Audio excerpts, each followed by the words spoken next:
तर कालची जी आपण ब्लाऊजवरती मापे लिहून घेतलेली होती तर ती अशा प्रकारे होती। तुम्ही एकदा ही बघा। तर या हे जी मेजरमेंट आहे हेच यूज करून आता आपली जी ड्राफ्टिंग आहे पहिली ड्राफ्टिंग ती मी तुम्हाला दाखवणार आहे की जी आपण घेतलेली मापे आहे ती ब्लाऊजवरती कशी इथे टाकायची। आणि त्यासोबत मी ब्लाऊजही इथे घेणार आणि तुम्हाला व्यवस्थितरित्या सांगणार। तर सर्वात अगोदर आपण आपली जी ब्लाऊजची हाईट आहे ती इथे टाकून घेणार। तर आपण जी काल मोजली होती आपण इथून तर इथपर्यंतची हाईट मोजली होती जी की थोडीशी खेचून तर ती 12.5 पर्यंत होती। तर ती अशी आपल्याला इथे उभी टाकायची आहे। तर ती ब्लाऊजची रेडी लेंथ आहे 12.5 पण आपल्याला ती वाढवून 14 इंच रेडी करायची आहे। तर त्यासाठी मी 1 इंच एक्स्ट्रा इथे मिळवून घेणार, कारण जेव्हा आपण ही मागची पट्टी फोल्ड करू तेव्हा इथे आपलं अर्धा इंच चाललं जातं आणि आपण जेव्हा हे जॉईंट करतो तेव्हाही आपला हाफ इंच जातो। त्यासाठी आपल्याला इथे 1 इंच एक्स्ट्रा करून घ्यायचं आहे। म्हणजे आपल्याला 14 रेडी हाईट पाहिजे तर आपण इथे 15 इंचावरती मार्किंग करून घ्यायची आहे। आणि मी इथे एक लाईनसुद्धा इथे काढून घेते। त्यानंतर ही झाली आपली ब्लाऊजची लेंथ। तर यानंतर आपल्याला घ्यायचं आहे आपल्या ब्लाऊजचं शोल्डर, जे की असतं आपलं इथचं। तर हे पूर्ण आपलं शोल्डर, तर हा पार्ट असणार आहे आपला इथे। तर इथे मी घेणार आहे आपलं शोल्डर। तर इथं माझं शोल्डर आपल्या ब्लाऊजचं शोल्डर घेणार आहे इथे 7 इंच। तर इथे मी 7 इंचावरती एक पॉईंट देऊन देणार। तर 7 इंच का घेतलं, कारण याचा गळा जो आहे तो आहे 1 इंचापर्यंत। तर हा गळा काय होतो, हा पॅक आहे, तर हा जो आपण कितीही स्ट्रेच केला तर हा स्ट्रेच होत नाही। आणि त्याचऐवजी जर आपण असा जर गळा एखादा घेतला की जो डीप आहे तर तो आपण कितीही खेचा हा इतका फाकतो। तर त्यामुळं काय असतं, आपल्याला जेवढं आपल्या अंगावरती शोल्डर भरेल तेवढं आपल्याला टाकावं लागतं। जेव्हा आपलं जे शोल्डर असतं ते डिपेंड असतं आपल्या गळ्यावरती। तर हे तुम्हाला थोड्या दिवसांनी जसं जसं आपले ब्लाऊजचे ड्राफ्टिंग होईल किंवा ब्लाऊजची कटिंग होईल ते तुम्हाला समजतच जाईल। तर पहिल्यांदा जी आपली ड्राफ्टिंग आहे ते जे मेजरमेंट आहे त्यावरती ही मेजरमेंट आपण इथं घेऊन ड्राफ्टिंग करणार आहे। तर तुम्ही एवढं हे लक्षात ठेवायचं। त्यानंतर जी आपली शोल्डर पट्टी राहणार आहे मी ती इथे घेणार आहे, इकडून घ्यायची। शोल्डर पट्टी नेहमी इकडून मोजायची। मी डायरेक्टली इथून गळा नाही घेणार की मी काय करणार की जेवढी आपल्याला जी शोल्डरची रुंदी असते, ह्या ज्या शोल्डरची रुंदी आहे इथून इथपर्यंत, जिथून आपली जी बाही जोडणं सुरुवात होते तिथपासून तर इथपर्यंत आपली किती शोल्डरची पट्टी आहे आपल्याला ती मेजर करायची आहे। तर मी ते गळ्याची विड्थ न घेता इथे जी आपली शोल्डर पट्टी रेडी राहणार आहे तेवढी इथे घेणार आहे। तर ही जी शोल्डरची पट्टी आहे ती छोटी आहे, तर ही आपल्याला वाढवून घ्यायची आहे। तर त्यासाठी मी काय करणार, 4 इंचची शोल्डरची पट्टी घेणार। त्यामध्ये काय होईल, जेव्हा आपण इकडे हाफ इंच आपला जेव्हा शोल्डर आणि आपली स्लीव्ज अटॅच करू तेव्हा हाफ इंच यामध्ये चाललं जातं, मग राहतं 3.5 इंच। तर 3.5 इंचानंतर इकडेही आपण जेव्हा पट्टी करू किंवा पायपिंग करू त्यातही आपलं पाऊण इंच चाललं जातं। तर रेडी शोल्डर पट्टी जी राहते आपली ती राहते 3.25 इंचाची। तर त्यासाठी मी इथे 4 इंचावरती एक पॉईंट देऊन घेणार। त्यानंतर खाली 1 इंचावरती मी इथे पॉईंट देऊन घेते, जो की आहे आपला मागचा गळा, पाठीमागचा। आणि हा पार्ट आपण कट करतोय मागचा भाग, पाठीमागचा भाग। तर हा आपला असणार आहे पाठीमागचा भाग। तर आपल्या इथे जो गळा आहे तो इथे झालेला आहे, जी शोल्डर पट्टी आहे ती आपण इथे दिलेली। त्यानंतर आता इथे आपल्याला आर्म राऊंड द्यायचा आहे, तर तो देणार आहे मी इथे 6.5 इंचावरती, कारण आपला जो समोरचा गळा राहणार आहे तो थोडासा डीप राहणार आहे। त्यासाठी मी इथे 6.5 इंचावरती एक मार्क केला। आता इथूनही आपलं मेजरमेंट मागं पुढं ना हो म्हणून इकडेही 7 इंचावरती जेवढा आपण शोल्डरचं डिफरन्स दिलेला आहे तेवढा आपल्याला इथून इतक्यातही देऊन द्यायचा। तर तुम्ही बघू शकता, अंदाज जे घेतलं तर आत आलं आणि मेजर केलं तर व्यवस्थित येऊन जातं। तर त्यासाठी आपल्याला इथूनही एक स्ट्रेट लाईन करून घ्यायची आहे। त्यानंतर आपल्या इथं आपण 6.5 वरती जी आहे आपली जो मुंड्याची उंची आहे ती इथं टाकून घेतलेली आहे ती टाकली मी 6.5 इंच. का 6.5 इंच का, जर आपल्या दोन्ही बाजूनी पॅक असेल तर आपण इथं जेवढा शोल्डरचा पार्ट घेतला तेवढाच इथं जी मुंड्याची उंची आहे ती घ्यायची आहे. पण आपला जो समोरचा गळा आहे तो थोडासा डीप आहे, त्यासाठी आपल्याला इथे जे लेंथ आहे आपल्या मुंड्याची ती इथे कमी करून घ्यायची. त्यानंतर इथे मी 1 इंचावरती एक पॉईंट देऊन घेते.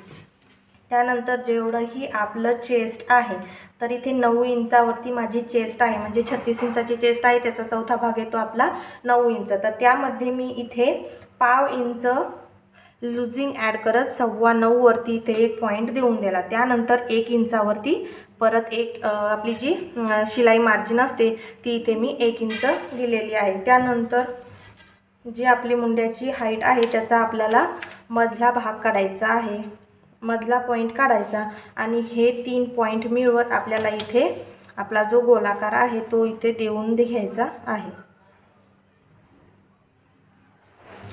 तर आपला जो मुंडा आहे तो इथे व्यवस्थित झाला आहे.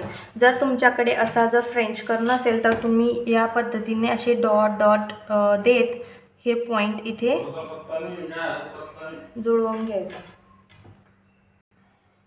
तर इथं आपला मुंड्याची गोलाई देणं झालेली आहे. त्यानंतर इथं जे आपल्या शोल्डर पट्टी देऊन जो आपला इथे गळा तयार झालेला आहे त्यालाही आपल्याला इथे थोडासा गोलावा देऊन घ्यायचा आहे, म्हणजे आपला जो गळ्याचा शेप आहे तो इथे देऊन घ्यायचा.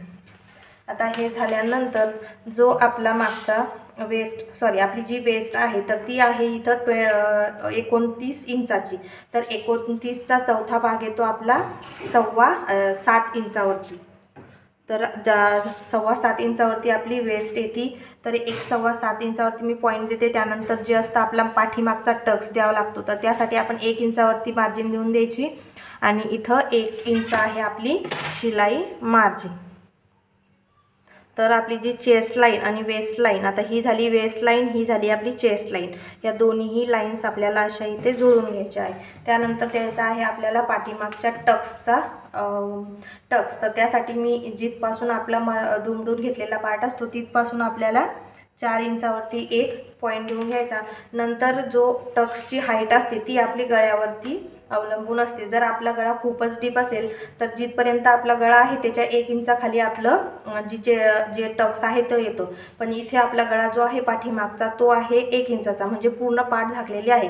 तर आपण इथं 4.5 इंचापर्यंत जो टक्स आहे तो इथे आपण देऊ शकतो. तर मी इथे 4.5 इंचावरती एक टक्स दिला आणि टक्स देताना दोन्ही आपण 1 इंचाचा इथे टक्ससाठी एक्स्ट्रा मार्जिन घेतलेले होते. तर हा जो टक्स आहे तो ही जी लाईन मारलेली आहे त्याच्या दोन्हीकडे आपल्याला असा डिवाइड करून दोन्हीही बाजूला हाफ इंच येईल अशा पद्धतीने इथे पॉईंट देऊन घ्यायचे आणि ते जुळवून घ्यायचे. तर हा होईल आपला पाठीमागचा टक्स. तर याने काय, या टक्सने काय होतं, जो आपले मागचा पार्ट जो असतो तो थोडासा असा इथून थोडासा असतो, तर त्यासाठी शेप यावा म्हणून जो पाठीमागचा टक्स असतो तो द्यावा लागतो.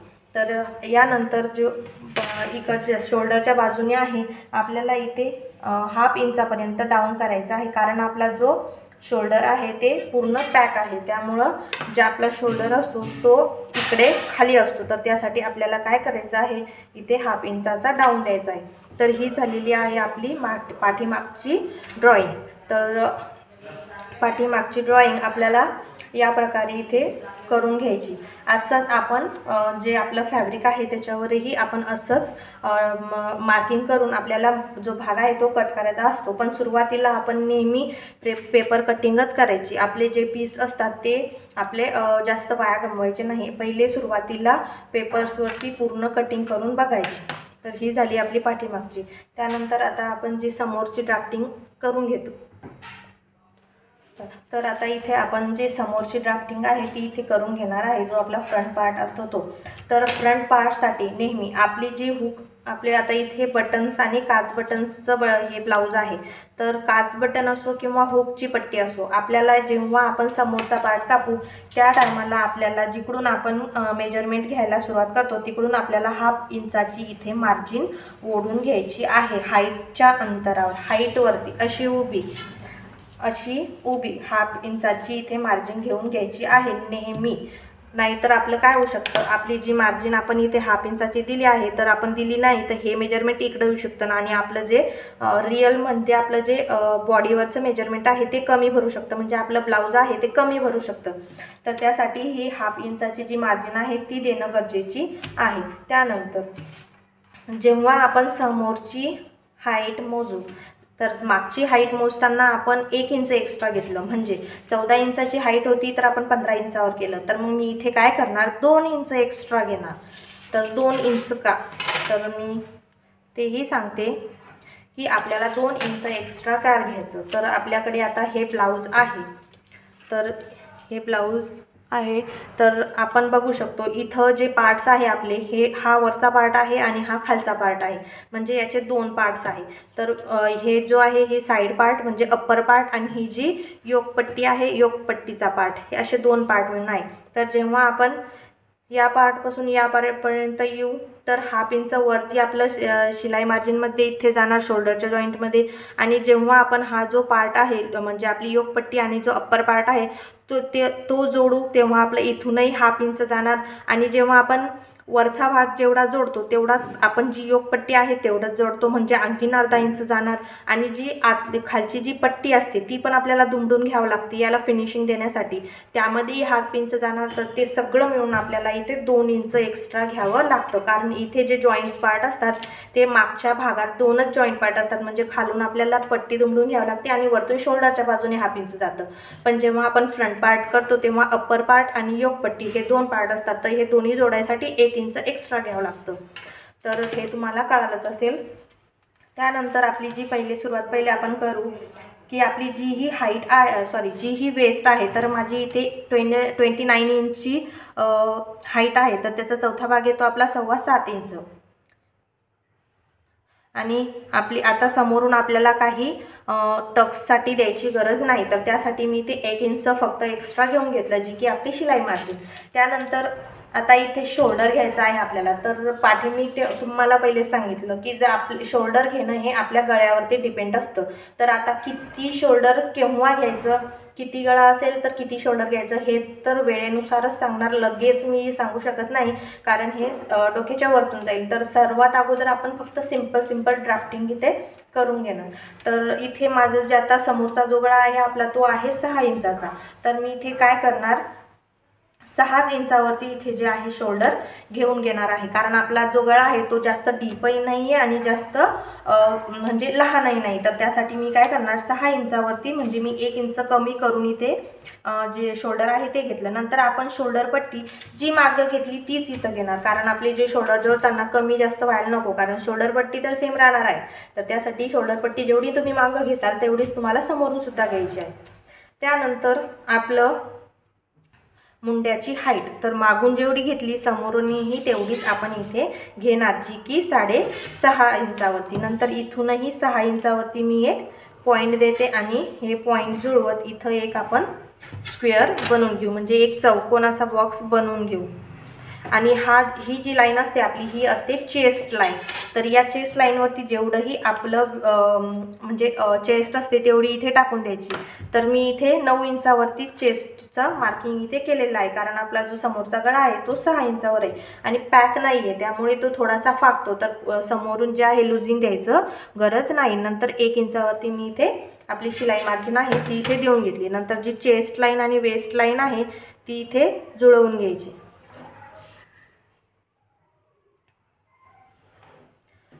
त्यानंतर आपल्याला आता समोरच्या मुंड्याचा आकार द्यायचा आहे. तर तुम्ही तुमच्या शरीरावर सुद्धा बघू शकता की आपला जो पाठीमागचा भाग असतो तो थोडासा ब्रॉड असतो आणि समोरचा भाग आपल्या ज्या काखेत असतो समोरून थोडासा मेळता असतो. तर त्यासाठी आपल्याला काय करायचं आहे, जेव्हाही आपण ब्लाऊज असो किंवा मग कुर्ती असो किंवा मग कोणचंही शर्ट वगैरे काही असो, तर समोरचा पार्ट नेहमी हाफ इंच आत घेऊन इथे कट करतात. तर हे नेहमी लक्षात घ्यायचं की जेव्हाही आपण समोरचा पार्ट करू तर इथं हाफ इंच आत यायचं.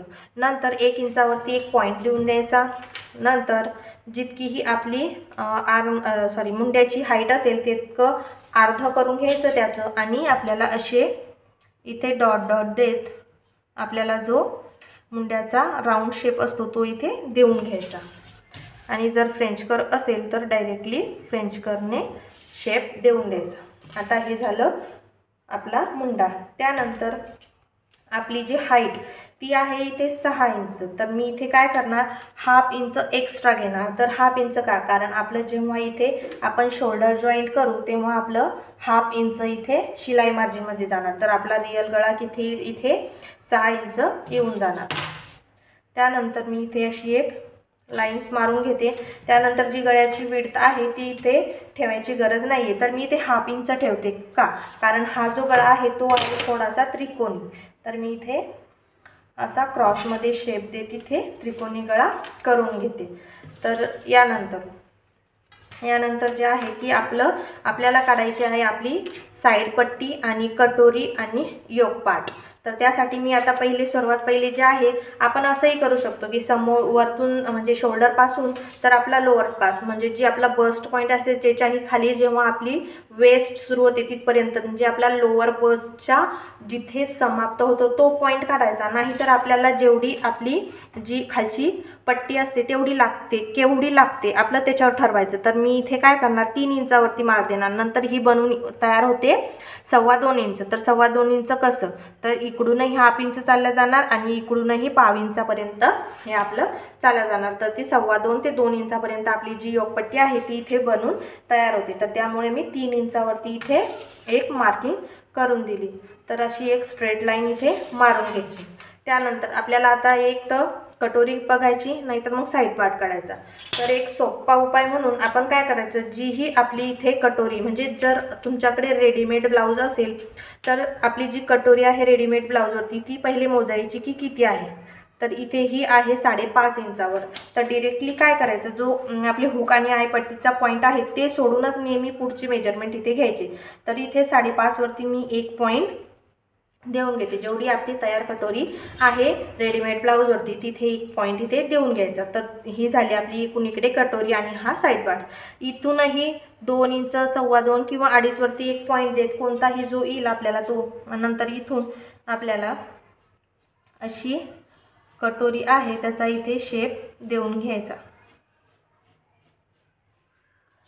ही झाली आपली कटोरी। यानंतर जो हुकचा पार्ट असतो तिकडून आपल्याला 1.25 इंच असं वरती यायचं आणि मध्यापर्यंत असं थोडासा गोलावा देत इथे असं जुळवत थोडासा गोलावा देत असं जुळवून घ्यायचं, म्हणजे जी योकपट्टी आहे तिचाही शेप असा येतो आणि आपली कटोरीचाही शेप इथे व्यवस्थित बनून जातो। तर आता तुम्ही इथे बघू शकता आपली जी फ्रंटची ड्राफ्टिंग आहे ती पण इथे कंप्लीट झालेली आहे। तर आता आपण काय करणार, हे जी साईड पार्ट आहे हा आपला रेडी आहे, योक पार्ट आहे हा सुद्धा रेडी आहे, पण आपली जी कटोरी आहे ती सध्या रेडी नाही आहे। ही जी आहे ही छोटी कटोरी, तर या कटोरीवरतून आपण आता काय करणार, आपली जी मोठी कटोरी आहे ती काढणार, कारण त्यामध्ये आपण टक्स ॲड करणार। जो जे आपलं बस्ट असतं तर त्या साईजमध्ये येण्यासाठी आपल्याला इथे कटोरी वाढवून घ्यायची आहे। तर जे आपलं ड्राफ्टिंग झालेलं आहे त्याला पहिले आपण कट करून घेऊ।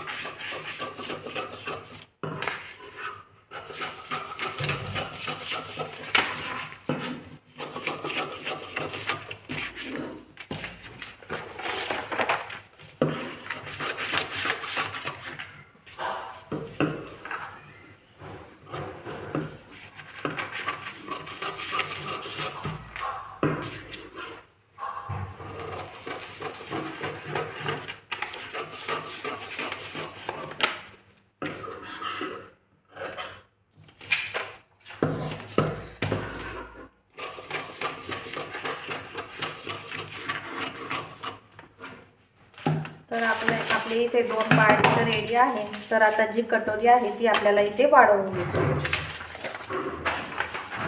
तर त्यासाठी मी इथे एक पेपर घेतला आणि आता आपली जशी कटोरी इथे आहे तशीच आपल्याला ही जशी आहे तशीच इथे ड्रॉ करून घ्यायची।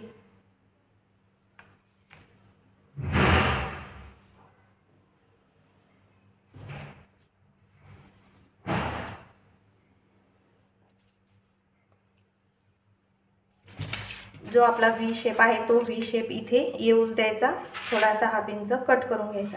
त्यानंतर आपल्याला आता ही कटोरी आहे जी वाढवून घ्यायची आहे। तर त्यासाठी मी काय करणार, आपल्याला इथे टक्स द्यायचा आहे 1.5 इंचाचा। तर 1.5 इंचाचा टक्स द्यायसाठी आपल्याला काय करणार आहे, इथे तर दोन्ही बाजूंनी आपल्याला इथे ॲड करणं आहे. तर इकडूनही आणि एकाच बाजूने आपण जर ॲड केलं तर कटोरीचा शेप व्यवस्थित येणार नाही, त्यासाठी आपल्याला दोन्ही बाजूंना इथे ॲड करायचं. तर करताना इकडून 1.25 इंच आणि इकडून सुद्धा 1.25 इंचावरती एक पॉईंट द्यायचा आणि हे पॉईंट जुळवत इथं असा जॉईंट करून घ्यायचा. त्यानंतर हा आणि हा जो पॉईंट आहे तो मिळवत एक आपण इथे लाईन बनवून घेऊ. त्यानंतर आपण जेव्हा हे साईड पार्ट जोडू, हा जो साईड पार्ट असतो आपला हा जोडू, तर तिथे काय होणार, आपला हा 1/2 इंचाची मार्जिन जी आहे ती जोडण्यात जाणार. तर जेवढी आपली इतकी जाणार तर याच्यातही तेवढीच जाणार. मग त्यासाठी इथं 1/2 इंच जुळवत असा इथे वाढवत जो आपला हा 1.25 इंचाचा पॉईंट दिलेला आहे तिथपर्यंत यायला इथे असा शेप देत आपल्याला इथे ते जॉईन करून द्यायचं आहे. हे सहजासहजी एकदाच येणार नाही, थोडंसं प्रॅक्टिसनुसार हे व्यवस्थित येऊन जाईल. त्यानंतर आपली जितकंही मेजरमेंट असेल त्याचा अर्धा पॉईंट काढायचा आहे. तर हे 9 इंचापर्यंत मेजरमेंट आहे, तर त्याचा अर्धा आपण काढला 4.5. तर 4.5 आहे, तर ही लाईन अशी स्ट्रेट करून घ्यायची. नंतर असं हे जी लाईन आहे त्याच लाईनवरती 1.5 इंचानं खाली एक पॉईंट द्यायचा आणि हा पॉईंट जुळवत असे क्रॉसमध्ये आपल्याला इथे मार्किंग करून घ्यायची. तर ही जी आहे आपली कटोरीची ड्राफ्टिंग झालेली आहे. तर अशा प्रकारे ही कटोरी इथे काढून घ्यायची आहे. तर याच प्रकारे मी अजून दुसऱ्या साईजची सुद्धा उद्या आपण ड्राफ्टिंग बघू. तर आणि गोल गळ्यामध्ये आणि साईजही वेगळ्यामध्ये आपण इथे उद्या परत एक कट करू. तर हा व्हिडिओ तुम्हाला थोडासा तरी म्हणजे काय म्हणू शकतो की जर हा व्हिडिओ तुम्हाला थोडाही आवडला तर या व्हिडिओला लाईक करा आणि तुम्हाला जर असेच नवनवीन व्हिडिओ बघायचे असतील तर माझ्या चॅनलला सबस्क्राईबसुद्धा करा आणि मला फॉलो करा आणि रोजचे रोजच हे व्हिडिओ नक्की बघा. तर हे अशा प्रकारे आपले पार्ट्स इथे तयार होऊन जाईल आणि इथे जो आहे इथे हा 1.5 इंचाचा जो आहे इथे आपला टक्स इथे तयार होऊन जाईल आणि या प्रकारे आपली जी कटोरी आहे ती इथे रेडी होते. तर आता उद्या नेक्स्ट पार्टमध्ये दुसऱ्या मेजरमेंटमध्ये आपण परत एका ब्लाऊजची कटिंग बघू.